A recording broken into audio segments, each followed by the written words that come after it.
네, 안녕하세요. 차트원생입니다. 제가 오늘 두산 에너빌리티 영상 오랜만에 또 찍어드리는데 일단 안정적인 흐름에 들어서 있죠.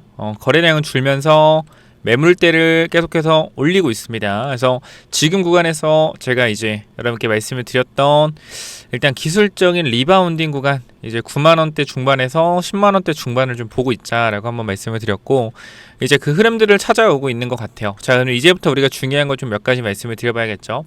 자, 일단은 제가 팩트만 먼저 말씀을 드려볼게요. 제가 여태까지 어떻게 분석을 했는지 말씀을 드리고 지금부터의 전략들을 여러분께 설명을 드릴 거니까 영상 절대 끄지 마시고 두산에너빌리티 보유하고 계신 분들은 한번 제 전략에 대해서 들어보시기 바랍니다. 첫 번째, 일단 우리가 계속적으로 두산에너빌리티 끌고 오면서 좋은 흐름들 계속적으로 가지고 왔고 중간중간 익절도 하고 추가매수 다시 하면서 잘 끌고 왔단 말이죠. 그리고 12만원 구간이 이탈했을 때 단기적으로 20선이 이탈하는 거기 때문에 이 구간에서 3분의 1 내지 2분의 1에 대한 비중 축소를 일단 좀 들어가자. 좀 비중 수익이 워낙 크다라고 하시면 2분의 1 정도, 또는 내가 수익이 크진 않은데 지금 구간에서 어느 정도 대응에 대한 관점을 해야 될 것 같다. 무조건 저는 일단 말씀드린 건 무조건 대응을 해야 된다고 말씀드렸던 게 3분의 1. 그래서 여기서 일단 대응을 하신 분들은 제가 말씀드린 게 영상에서 그런 말씀드려서 8만원 초반 구간에서 8만원 중반 구간은 강력한 지지 구간이다라고 말씀을 드렸어요. 저는 이제 거짓말 안 해요. 그렇게 말씀을 드렸는데 주가가 내려갔죠. 그죠? 내려갔습니다. 제가 틀린 거예요. 내려갔어요. 그럼 제가 이제 말씀드렸던 그거죠. 근데 여기를 깨지는 거는 내 상식상 비정상이다. 그러니까 이게 두산 에너빌리티라는 종목 자체가 만약에 잡주다라고 하면 지지선을 깨고 내려가는 거에 대해서 어느 정도 인지할 수 있어요. 물량들을 많이 털었나 보다 갖고 온 애들이. 근데 지금 생각을 해보면 그게 아니거든요. 거래량이 완전히 죽으면서 그냥 흘렀어요. 이거는 지지선을 깨고 내려가고 투매가 나오는 게 아니라, 투매가 나온 게 아니잖아요. 그냥 뭐요? 그냥 진짜 수급적인 문제인 게 눈에 보이는 게, 이게 지지선이 깨는 구간에선 뭐가 나오냐면 투매가 나온단 말이에요. 투매. 지지선이 깨지는 구간에선 항상 투매가 나옵니다. 거래량이 터지는 투매가 나오는데 지지선이 깨짐에도 불구하고 투매가 안 나왔어요. 거래가 아예 없잖아요. 그럼 이건 뭐다? 애초에 그냥 수급 자체가 이때 당시에 반도체 빼고는 수급 자체가 그냥 시장에 들어오지가 않는 거예요. 우리가 이때 당시도 마찬가지예요. 저는 두산이 정말로 올라갈 수 있는 자리라고 생각을 했고, 그 생각은 솔직히 지금도 변함이 없습니다. 근데 여기서 레버리지 ETF가 나온다라고 하면서 그 전에 삼성전자 하이닉스 수급이 쏠렸고, 레버리지 ETF가 상장이 되면서 더욱더 어떻게 수급들이 반도체로 쏠렸단 말이에요. 그리고 반도체가 하락을 하면서 코스피 지수를 끌어내렸고, 코스피 지수가 내려가면 바스켓으로 묶여있는 종목들의 프로그램 매도를 유발하는 수가가 내려가는 와중에 이 원전이나 조선이나 방산 이쪽으로는 회사가 계속적으로 실적이 늘어나고 있음에도 불구하고 사람들이 매수할 생각을 안 합니다. 왜? 반도체만 들어가기 때문에. 그래서 프로그램 매도가 나오는데 받쳐주는 수급이 없으니까 계속 밀리는 거예요. 그러니까 제가 말씀드렸던 게 비정상이다. 비정상. 그리고 이날 코스피가 결과적으로 5,300을 가는 날 저는 여러분께 말씀드렸죠. 이거는 5,300에서 비중을 그냥 있는 현금 있으면 다 때려 박아야겠다. 왜? 이 구간 밑으로 내려가면 5천까지 갈 수 있긴 한데 분명히 5천에서 매수를 하려는 매수 대기자가 많을 거다. 그래서 5,300이 저점 구간으로 보고 5천까지 내려가더라도 방어가 될 거라 생각을 했기 때문에 여기서 들어갔던 거예요. 거의 최저점에서 들어갔죠. 근데 이제 중요한 건 뭐냐면 앞으로 그럼 어떻게 대응을 하겠냐는 거예요. 앞으로 저는 조금 더 주가가 일단은 올라올 거라 생각을 하는 이유가 뭐냐면, 결과적으로 너무 비정상적으로 빠졌기 때문에 비정상적으로 빠진 부분에 최소한 3분의 1 진짜 못 오더라도 그건 최소한 절반, 요 정도는 올 거라고 생각을 해요. 그리고 지금 계속적으로 말씀드리지만 AI 인프라 투자가 꺾인 게 아니죠. 빅테크들 보면 알겠지만 계속적으로 투자하고 있죠. 결과적으로 이 우려, 이 반도체 고점 아니야? 데이터센터 너무 많이 투자하는 거 아니야? 이런 우려가 최근에 식으면서 나스닥 신고가, S&P 신고가, 다우 신고가 가고 있습니다. 그럼 여기서 결과적으로 전력 문제가 발생을 안 할 수가 없어요. 데이터 센터를 짓는 과정에서 이 데이터 센터 들을 만한 전력이 없는데 어떻게 전력 이슈가 안 생깁니까? 무조건 생기죠. 근데 저는, 여러분 어떻게 생각할지 모르겠지만 저는 글로벌 세력이 있다고 생각해요. 글로벌 세력. 그러니까 우리가 섹터도 반도체가 이렇게 중요하다라는 거를 정확히 따지면은 2025년 하반기 우리가 반도체가 올라간 걸 잠깐만 보면은 되게 웃기잖아요. 갑자기 반도체 수요가 이렇게 늘어난 것도 보시면은 여기서 주가 올라갈 때 언제죠? 이 구간이잖아요. 2025년도 10월부터 갑자기 반도체 쇼티지 열풍이 막 불어요. 그러니까 이것도 우리가 좀 저는 이상하게 생각이 되는 거예요. 왜냐면 이전에는 왜 반도체가 안 부족했지?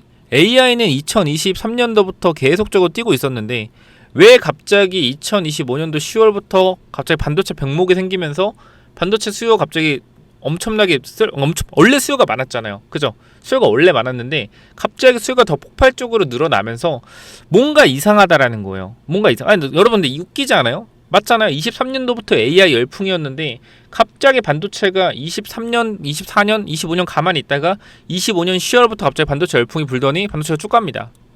그죠? 그죠? 그 전엔 뭐였어요? 그 전엔 전력이 부족하다라 했어요. 23년, 24년도에는 전력이 부족하다. 전력이 부족하다.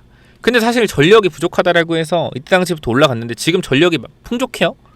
지금 전력이 풍족해요? 안 풍족해요. 근데 수급들이 반도체로 많이 쏠렸기 때문에 전력에 대한 뭐가 있다? 전력에 대한 병목이나 이러한 부분들이 주목을 못 받고 있다라는 거예요. 결과적으로 주가가 올라가면 사람들은 뭐요? 주가가 올라가면 주가가 올라가는 데를 따라다닙니다. 근데 반도체가 워낙 가파르게 올라가다 보니까 그쪽으로 돈이 한 번에 싹 쏠린 거고 그 부분이 정상화되는 단계라고 보여지거든요. 그럼 결과적으로 두산 같은 경우도 제가 생각을 했을 때는 정상적인 범주로 간다라고 했을 때 일단 기본적으로 9.5에서 10.5 이 구간 요 구간까지는 뭐다 단기적으로 우리가 기술적인 리바운딩에 대한 부분들 노려볼 수 있다는 거죠. 그래서 저는 여러분들한테 지금 힘들더라도 계속적으로 좀 기다려보자라고 말씀드리는 게 일단은 여기까지 올라올 거를 생각을 하고 지켜보자라는 거예요. 그러니까 여기 올라오면 끝난다는 게 아니라 일단 기술적으로는 여기까지 올라올 것 같으니 여기서 보자. 여기서 체크해보자. 여기서 버티는 그림으로 나오면 다시 한번 전구 뚫고 날아갈 수 있는 그림 나올 수 있어요. 그건 모르는 거예요, 여러분들. 끝났다라고 판단하지 마세요. 그래서 저는 AI라는 이 섹터 자체가 결과적으로 언젠가는 분명히 저는 문제가 생길 거라고 생각을 하긴 해요. 왜? 결과적으로 오픈 AI가 상장하고 엔트로픽이 상장했을 때는 그때는 비상장일 때는 매출 규모가 커지고 영업이익이 늘어나는 부분에 대해서 성장을 하고 있냐만 봤는데 상장하고 나면 그때부터 뭐 숫자를 분명 숫자를 봐요. 매출과 이익이 얼마나 찍히고 성장하는지 볼 거란 말이에요. 그럼 몇천 조를 투자했는데 이익이 몇 조밖에 안 찍힌다라는 게 만약에 나오면 그땐 뭐가 된다? AI 거품이었네가 터질 수밖에 없어요. 그러면서 금리 인상 시기까지 온다라고 했을 땐 여러 회사들이 뭐 할 수 있다? 도산할 수 있겠죠. 도산할 수 있겠죠. 그죠? 그러면서 어떻게 되냐? 데이터 센터가 굉장히 싸지는 거예요. 데이터 센터가 굉장히 싸진다. 그러니까 많은 데이터 센터가 어떻게 된다? 시장에 나오겠죠. 싸게. 그죠? 센터 이용비. 왜? 여기 들어가 있는 반도체랑 GPU 이런 거 돌리긴 돌려야 되잖아. 그럼 어떻게 돼요? 연산 비용이 저렴해지겠죠. 연산 비용이 저렴해지면 이 데이터 센터를 가지고 이용하는 회사들이 굉장히 큰 돈을 벌겠죠. 이 부분들까지 저는 고려를 하고 있고 그래서 제가 생각하는 사이클은 뭐냐면 제가 텔레그램 방에서도 말씀을 드렸어요. 저는 주식 투자는 이번에 반도체 사이클이 정상화되고 전력 쪽이나 로봇 쪽으로 한 번 더 돌고 주가들이 한 번 더 상승이 나오면 나는 주식을 팔고 배당주 쪽으로 조금 돈들을 쌓아 놓을 것이고 현금 비중을 더 확대할 것이다. 지금 현금 비중 거의 없습니다.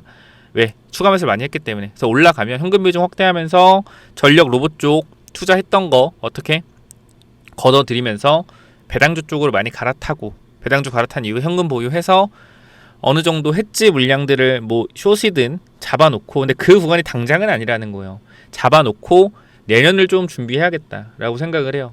결과적으로 엔트로픽과 오픈 AI가 상장하는 시점부터 시장이 크게 흔들릴 수 있다고 생각을 한다. 그 다음 분기에 돈을 못 번 상황이 나오게 되면 그 부분이 좀 걱정이 돼요. 그래서 지금 당장은 아니지만 우리가 데이터 센터에 대한 부분들이 앞으로 계속적으로 커지고 있는 상황에서 분명히 어느 순간 돈을 못 번다는 인식이 생겼을 때 증시가 무너질 수 있겠죠. 그럼 무너지면 결과적으로 그 회사에 대한 담보나 뭐 채권 이러한 부분들이 부실 채권으로 이어지면서 연쇄적으로 저는 그렇게 돼요. 돈을 못 갚는 상황이 생기면서 돈을 못 갚는 상황이 생기면 그게 뭐 사모펀드 최근 나왔죠. 사모펀드 부실 채권 문제 그 부분들이 분명히 사모펀드에 돈을 빌려준 지방은행도 분명히 있을 거라고 생각하고 그런 게 연쇄적으로 이제 터질 가능성이 있다라고 보여지는데 그게 이제 금리 인상이 트리거가 될 가능성이 높다고 생각하거든요. 근데 금리 인상이 지금 당장은 저는 이번 연도는 전 다들 있다고 하는데 저는 없을 것 같고요. 뭐 있다라고 해도 진짜 연말 또는 내년 초 그때. 그래서 좀 그때가 좀 트리거가 되지 않을까 좀 증시에. 그래서 지금은 좀 저는 생각보다 걱정을 안 하는 게 반도체의 비정상적인 부분들로 인해서 지수가 많이 하락을 했고 그 부분들을 되돌리는 구간들이 분명히 나올 것이라 생각하고 저는 그 구간을 계속 말씀드리는 7,100에서 7,500선 이 정도 올라온다라고 하면 두산 10만원 구간 찍겠죠. 그죠? 근데 이 이후부터 다시 한번 랠리가 나오느냐 또는 이 구간에서 뭐요? 박스권을 그리면서 섹터, 전력가하고 로봇가하고 섹터의 순환만 도냐 반도체는 옆으로 기어주면서 그런 부분들이 전략적으로 짜봐야 될 것 같긴 한데 일단은 저는 기술적인 분석을 먼저 말씀을 드리고 기술적인 가격을 말씀을 드린 이후에 추후에 어떻게 될지 그 부분들을 체크를 좀 해보면 될 것 같아요. 그래서 이 정도까지 말씀을 드리면 될 것 같고요. 뭐 크게 뭐 특이한 점은 없습니다. 그래서 일단 이렇게 전달을 한번 드려보고요. 두산 에너빌리티 같은 경우는 여러분들이 정말 좀 잘 대응을 하셔서 정말 제가 이 과거 보면은 16,000원 이때부터 끌고 왔거든요. 따지고 보면은 2024년도죠. 여기 이 구간부터 계속적으로 찍어 오던 종목이에요. 전력망 문제로 우리 정말 두산 크게 갈 수 있다. 근데 이 구간이 결과적으로 여기까지 왔다가 12만원 구간에서 이탈이 나오면서 강력하게 빠졌는데 일단 기술적인 구간 보고 이 추후에 다시 한번 판단해 봐야 될 것 같아요. 왜냐면 제가 여기서 걱정하지 마라 무조건 다 전고점 뚫고 올라갈 거다 라고 얘기하는 건 거짓말이에요.